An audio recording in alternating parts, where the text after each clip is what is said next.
அப்பொழுது நான்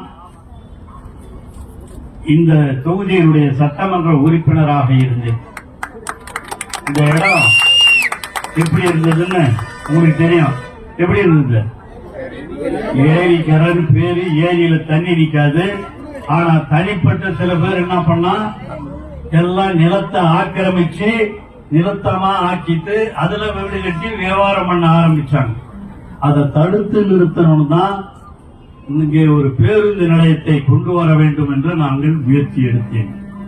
கலைஞர்கிட்ட போய் சொன்னேன், இந்த மாதிரி மெயின் ரோட்ல ஒரு புதிய பேருந்து நிலையம் ஒன்று.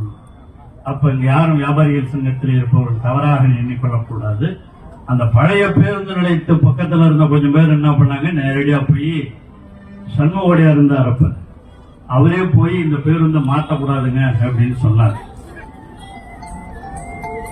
இன்னைக்கு அதை மாத்தாம இருந்திருந்தா என்ன ஆயிருக்கும்? இந்த அளவுக்கு விழுப்புரம் வளர்ச்சி பெற்று இருக்குமா? மனசாட்சியோட சொல்றேன். இன்னைக்கு அங்க வேணாம்னு சொன்ன வர்த்தகர்கள் போல இன்னைக்கு இங்க வந்து வியாபாரம் பண்றாங்க. எல்லாம் கடை வச்சிருக்காங்க. முன்னுரிமை கொடுத்தோம். அங்க இருந்த கடை உரிமையெல்லாம் இங்க முன்னுரிமை கொடுத்து அவர்கள் பூரா வந்து இங்க வியாபாரம் செய்து கொண்டிருக்கிறார்கள். ஆக வியாபாரத்திற்கும் வளர்ச்சி, மக்களுக்கும் வளர்ச்சி. அந்த பழைய பேருந்து நிலையத்தையும் மாற்றக்கூடாது என்று கலைஞர் சொல்லி புது பேருந்து நிலையமும் இருக்கட்டும், பழைய பேருந்து நிலையமும் செயல்படட்டும் என்று சொல்லி இருந்ததுதான் தலைவர் கலைஞர். அதுதாங்க கலைஞர். மக்களுக்கு நன்மை செய்ய வேண்டும்.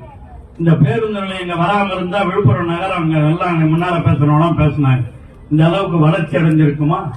இது ஒரு ஏரிக்கரையா இருந்தது. அப்பெல்லாம் ஏரிக்கரையில எதுவும் கட்ட முடியாது. போர்ட்டுக்கே போனோம், ஏரிக்கரையில பஸ் ஸ்டாண்டுக்கு கூடாதுன்னு.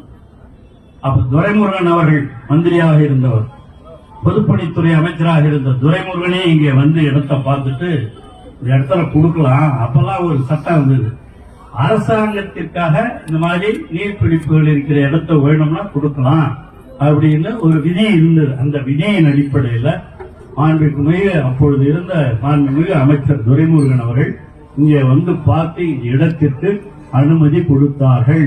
அந்த அடிப்படையிலே உருவானதுதான் இந்த பேருந்து நிலையம்.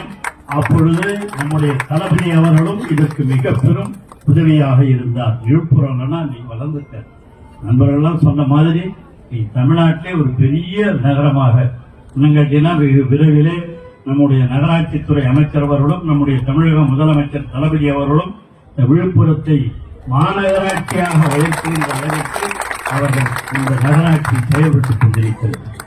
இந்த நகராட்சியில இன்னைக்கு பாத்தீங்கன்னா இங்க நம்ம பஸ் ஸ்டாண்ட்